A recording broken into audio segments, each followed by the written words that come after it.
All right, and we are back here on the GSMC Football Podcast. And for the second part of the show, we're going to talk about the Jets some more. A couple things regarding their new acquisitions this offseason. First, we'll talk about Haason Reddick, and then we'll also talk about Mike Williams as well. So, Haason Reddick, they traded for from the Eagles or to replace Bryce Huff, who went to the Eagles, essentially. So, it was kind of a flip flop there, even though Bryce Huff signed with the Eagles, and they traded for. You get what I'm saying. And we'll also talk about Mike Williams, who was the big acquisition on the offensive side of the ball. So this is what Haason Reddick had to say about joining the Jets. So he talked about how it's going to be fun. I don't think people are ready for what's going to happen. I believe I have a lot left in the tank. If I didn't, I wouldn't be here. That's pretty much that. And Haason Reddick started in all 34 games that he played with the Eagles, which is big. To hear that. I feel like when I don't have any more left to give, I'll retire. Until that point, I'm going to continue to try to play my best ball. As far as the Eagles go, though, it wasn't about what's left in the tank or anything like that. It's a business, and sometimes hard decisions got to be made, even if you don't like them. The guy that has 58 career sacks. So, again, this was a good trade for the Jets. 2.5 of Reddick's 11 sacks last season came against the Jets, and the Eagles suffered their first loss to the Jets, which I still, well, at the time couldn't wrap my head around it, but then the Eagles collapsed, and then you were like, okay, well, now it kind of makes sense. But at the time, when the Eagles were 10-1, and you kept saying their only losses to the Jets, like, it just doesn't make sense. But and then he talked about the defense of the Jets. He said, we're going to make it all easier for each other. So the attack style, I'm all for it. I'm all about constantly putting quarterbacks under duress with the group that we have, the front that we have. We should be able to do that really often. So, yeah, he's definitely excited to join this Jets defense, which was the strength of the team. There's no question about it. And if this team has a competent offense that could put up points, that's only going to make the defense better.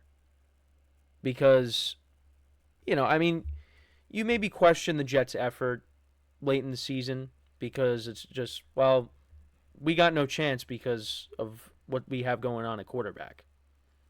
Now, if you have a healthy Aaron Rodgers and this Jets offense is putting up points and Breece Hall's running the football effectively and Rodgers is getting the ball to Garrett Wilson and Mike Williams, who we're going to talk about as well, that's going to make the Jets defense better, and it's going to take the pressure off of them to, because they had to be perfect.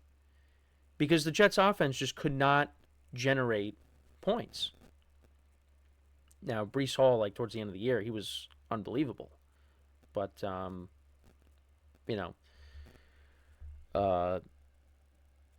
it just, again, the Jets, quarterback-wise, it was rough. It was rough.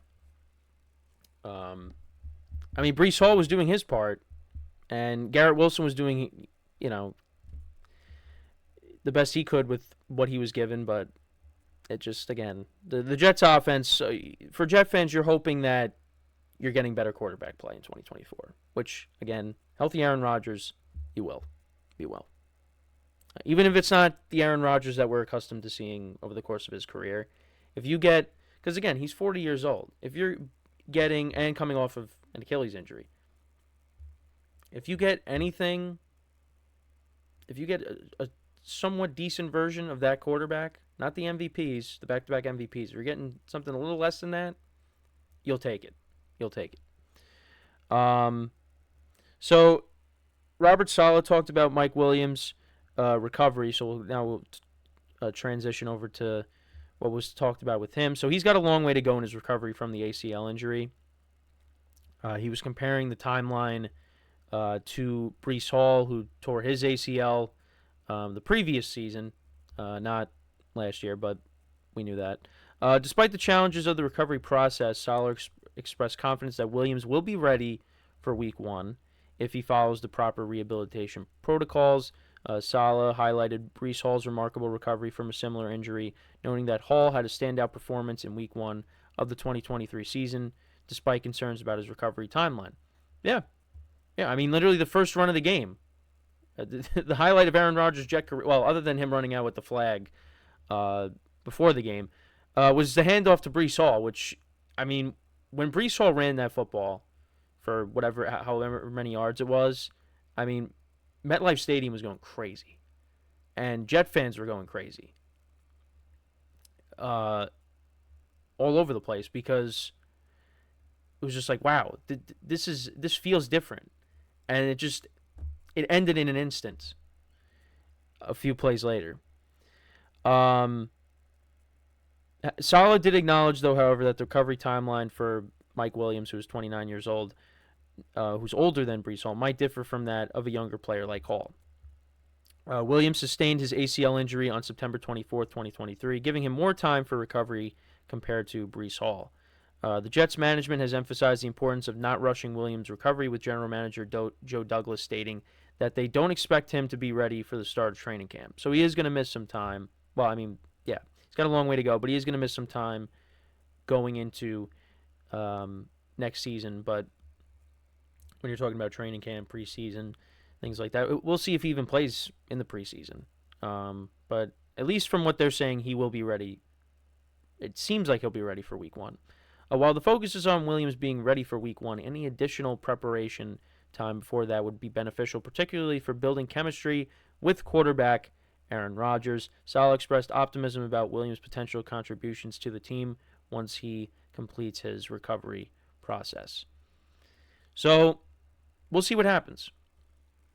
Again, I think this could be a good move for the Jets, but yeah, it could also be bad because, again, if he gets hurt again, you don't want to see that. But the Jets need another threat besides Garrett Wilson.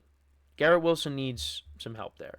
And more help could be on the way through the draft because, again, I talked about how they could potentially go after, one of these receivers.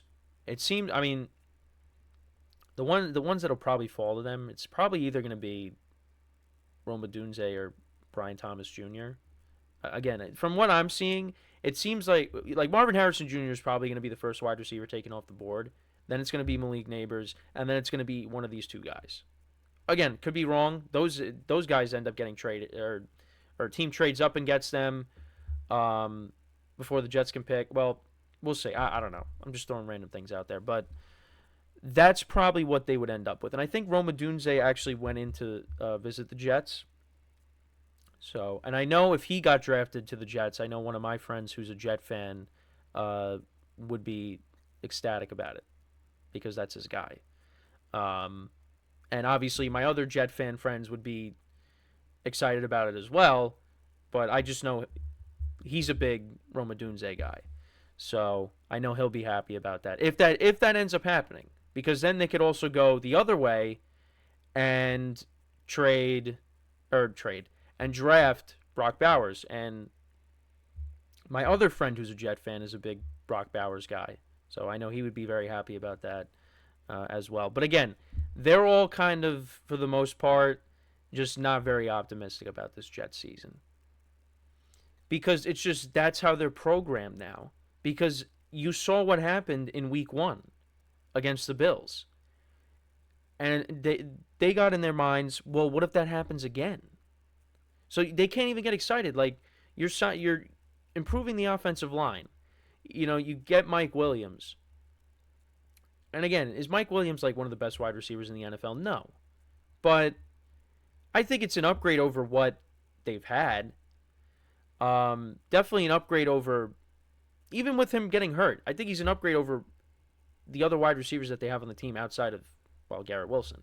Because Allen Lazard, they paid him all that money, and that did not pan out. Now, I think with Rodgers back in the fold, Lazard is going to be how he was in Green Bay. You're going to see that Allen Lazard. You're not going to see this Allen Lazard that just was a different player. Now, again, maybe I'm a little too positive on Allen Lazard, but I think Allen Lazard as a number 3, because that's what he is.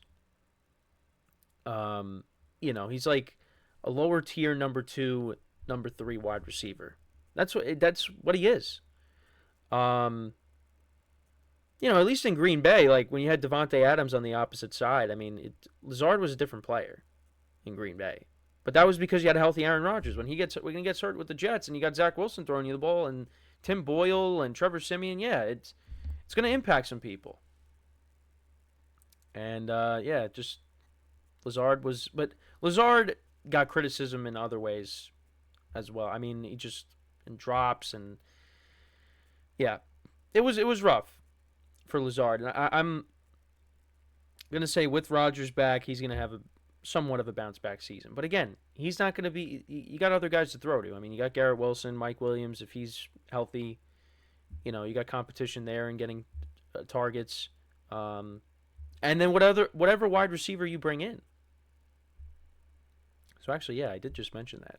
If the Jets draft a receiver, well, Lazard kind of slides down the depth chart. Now he probably ends up being that number 4 wide receiver. So, which, again, I go back to Green Bay saying he was like that lower tier number 2 and 3 wide receiver. Well, the way he was with the Jets, yeah, you could say, well, he's like that number 3, number 4, and that's what he might end up being. Because if they draft one of these receivers, like I said, Lazard's going to slide down the depth chart. So, but I think that might be what the Jets do. Because it doesn't. I think I saw. It doesn't seem like they're going to take. Well, I didn't. Not that I expected them, but they're not going to take a quarterback. So it's either you go offensive lineman or you go, best player available. At least on the offensive side of the ball, it's going to be either a lineman or a playmaker. It's going to be one of those two things. And if you got one of those receivers sitting there or Brock Bowers sitting there, I think they're going to be inclined to take him. But I know that there's people out there that want the Jets to just take a lineman because, again, you got Tyron Smith who has dealt with a lot of injuries over the course of his career, and you want to have an insurance policy in case he gets hurt. But the Jets might say, you know what? Get another weapon for Rodgers. They have to go all in because who knows how long you're going to have Rodgers for.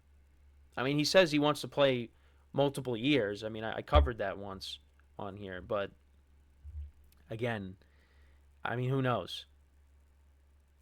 But we'll see what happens. But yeah, I think that's what's going to end up happening. They're either going to take a lineman or they're going to take a playmaker, but I would lean more towards them taking another playmaker. Because there's going to be somebody there that they're going to want to pick. One of these top receivers or Brock Bowers. It's going to be one of those guys. So we'll see what ends up happening. And maybe I'm wrong, but I kind of see that's where the Jets are going to end up going. Is they're going to draft a playmaker with their first pick because again they addressed a lot of things in free agency. The offensive line they addressed. They did bring in Mike Williams, but I think they're going to want to add another receiver.